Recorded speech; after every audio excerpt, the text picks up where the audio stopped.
नमस्कार, मैं हूँ पॉलिटिक्स बाबा और श्रीलंका ना चारों तरफ से पछता हुआ नज़र आ रहा है। कभी उसको भारत धमकाता है तो भारत की तरफ आ जाता है, कभी चाइना धमकाता है तो चाइना की तरफ चला जाता है। मतलब भारत और चाइना के बीच में ऐसा पिस रहा है श्रीलंका कि कभी कौन धमकाता है, कभी कौन धमकाता है, इन दोनों के बीच में ही फँसता रहता है। क्योंकि ये दोनों जियोपॉलिटिक्स की उससे देखें ना तो दोनों ही स्ट्रॉन्ग कंट्री है। जैसे भारत को देख लो चाहे चाइना, अब इन दोनों के बीच में श्रीलंका को लेकर कोई भी डिसीजन होता है तो भारत के पक्ष में भी पूरा नहीं जाता, क्योंकि वो चाइना आ जाता है और चाइना के पक्ष में जाता है तो भारत उसे रोकने लगता। अब देखो हमें चाइना बहुत परेशान कर चुका है। कभी वह उसका जो जासूसी जहाज है उसको लेकर श्रीलंका ने अभी एक वो जताई है कि हम 1 साल तक किसी भी चाइना या किसी भी इंटरनेशनल ऐसे जहाज को अनुमति नहीं देंगे जो श्रीलंका के पोर्ट पर आए और इस प्रकार की जासूसी जहाज को हम एंट्री नहीं देंगे। ये भारत की ओर से, मतलब भारत का एक मजबूत कदम है और भारत की एक जीत है, क्योंकि हमें बार बार परेशान करता था। जब भी चाइना चाहता था उसके जासूसी जहाज को भेज देता था श्रीलंका के हमन टोटा उस पे बीच पे, और जो हमारे आसपास के जो भी है वहाँ पर जासूसी करने लगता था। तो इससे चाइना से हम काफ़ी परेशान हो चुके थे और हम श्रीलंका को भी बार बार बोलते थे भाई आप ऐसा मत कीजिए, ये ऐसे क्यों बुलाते हो, ये इस प्रकार से फ्यूलिंग करने या रिसर्च करने नहीं आता है, ये हमारी जासूसी करने आता है। तो श्रीलंका भी कहीं ना कहीं जानता था पर वो फंस चुका था, वो कुछ बोल नहीं पाता था क्योंकि ये स्ट्रॉन्ग प्लेयर थे, स्ट्रॉन्ग कंट्री थी और श्रीलंका की इतनी चलती नहीं थी। तो बार बार हम भारत बोलता था भाई ये जासूसी करने आ रहा, जासूसी करने आ रहा, पर चाइना और श्रीलंका कुछ बोल नहीं पाता था चाइना को। तो इसी को लेकर श्रीलंका ने मना कर दिया, अब भाई हम किसी भी इंटरनेशनल जहाज को अनुमति नहीं देंगे अब श्रीलंका में आने की। तो ये भारत के लिए एक जीत है और ये भी है कि अब चाइना के जासूसी जहाज जो आते थे ना कुछ बहाना लगा के कि हम हिंद महासागर में रिसर्च करेंगे या रिफ्यूलिंग कर लेंगे, कुछ भी करने आते थे। जैसे उन्होंने श्रीलंका को लोन दिया था, लोन वह चुका नहीं पाए तो उनका जो हम्बन टोटा जो है ना बंदरगाह उस पर लीज पर ले लिया था। तो इसी हम्बन टोटा जो बंदरगाह उस पर वो बार बार आते थे और कभी रिफ्यूलिंग के बहाने आ जाते थे, कभी कोई मिस्टेक हो जाती थी इसके बहाने आ जाते थे। तो ये भारत की कहीं ना कहीं जासूसी करते थे और जासूसी करने के बाद में निकल जाते थे। तो श्रीलंका इसीलिए नहीं कह पाता था चाइना को, श्रीलंका को पता होता था भाई जासूसी करने आ रहा है, हम श्रीलंका को सबूत भी दे देते। पर श्रीलंका ऐसा बोलता था कि मैं जांच करूंगा तब भी आएगा कि इसकी सारे सिस्टम ऑफ रहेंगे, मतलब बंद रहेंगे। पर श्रीलंका के पास इतनी बड़ी टेक्नोलॉजी कहाँ है कि वह चाइना के इस जहाज को जांच कर सके कि ये जासूसी कर रहा है या इसके जो रिफिलिंग करने आया वही कर रहा। श्रीलंका के पास ऐसा इंस्ट्रूमेंट भी नहीं है और ऐसी टेक्नोलॉजी भी नहीं है। तो वह उस बंदरगाह पर आकर बाद में हमारे जो भारत के जो भी हैं वहाँ रिसर्च करते थे, जो भी कुछ उनका डेटा हैक कर लेता था और उसका डेटा अपने पास रख लेता था। तो इसी को लेकर हमने बार बार श्रीलंका को बोल रहे थे कि ऐसे जहाज को अनुमति मत दिया करो, मत दिया करो। पर श्रीलंका बीच में फंस चुका क्योंकि लोन ले चुका। जो भी चाइना का लोन लेता वह बिल्कुल फंस जाता, उसकी कोई नहीं सुनता। मतलब लोन की तो इतनी बुरी हालत है चाइना की कि बांग्लादेश ने भी बोल चुका कि 10 बार सोच लेना, 50 बार सोच लेना चाइना का लोन लेते समय, क्योंकि ये पूरी कंट्री को गिरवी रख सकता है। ये किसी का नहीं होता, ये सिर्फ लोन लेता है और यदि इसका इंटरेस्ट नहीं दे पाता तो कंट्री की किसी की नहीं सुनता, ये कुछ भी अपना लेता है, कुछ भी अपना लेता है। मतलब इतनी हद तक जा चुका, बांग्लादेश तो मना कर चुका।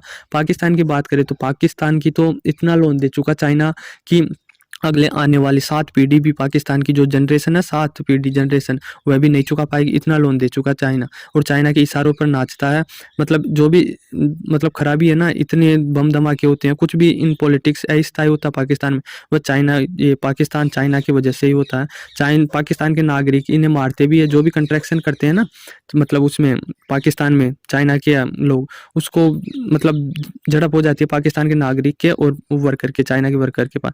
अब ये रिसर्च करता ना, ये रिसर्च ही हमें परेशान करती है। हमें बार बार बोलना पड़ता है कि ये रिसर्च मत करो, क्योंकि हमारी जो ये श्रीलंका के हमन टोटा ब्रिज पर आकर खड़ा हो जाता है और वहां से अपनी जो रडार सिस्टम उसको एक्टिवेट कर देता है। तो हमारी जो भारत के हरिकोटा है, इसरो है, DRDO है, सतीश धवन है, ये जितने भी स्पेस रिसर्च हुआ ना, स्पेस मतलब ऑर्गेनाइजेशन है, वो हमारी नीचे की तरफ ही है और इसकी रेंज है ना 450-500 किलोमीटर तक है। अपने एक बार रडार को एक्टिवेट करने के बाद में ये इतनी दूरी तक वो कर लेता है, एक्टिवेट हो जाता है। और जो भी हम ऑपरेशन करते हैं या कोई रिसर्च करते हैं, कोई मिशन लॉन्च कर देते हैं, तो उसको हैंग कर लेता है या उसकी जो भी रडार सिस्टम से कनेक्ट हो जाता है और पूरा डेटा ट्रांसफर मार लेता है अपनी तरफ। मतलब जो भी हम कुछ मतलब वो करेंगे ना, मिशन लॉन्च करेंगे तो वह भी एक रेडियो तरंगे ही होती है, तो ये रेडियो तरंगों में हमारे जो मिशन है उसमें चला जाता है और उसमें चला जाने के बाद में ये हमारा डेटा सारा हैंग कर लेता है। तो इसको हम बार-बार बोल रहे हैं कि ऐसा मत कीजिए, ऐसा मत कीजिए, पर जैसे ही भारत कोई मिशन अनाउंस करता है,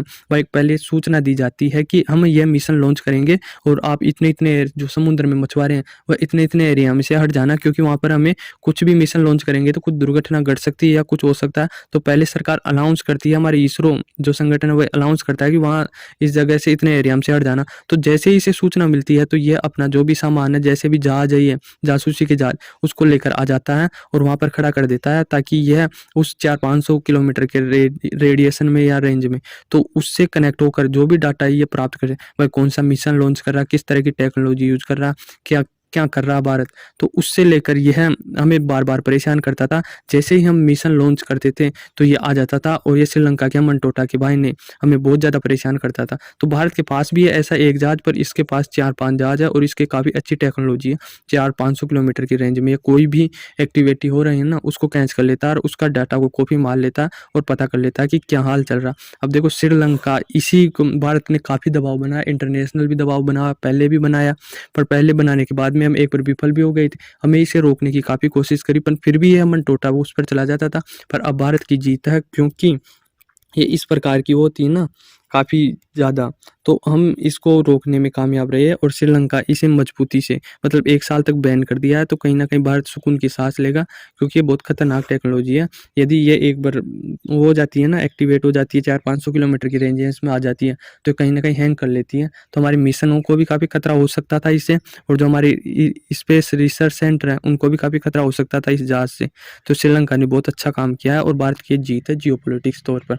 आई होप आपको समझ में आया होगा। धन्यवाद।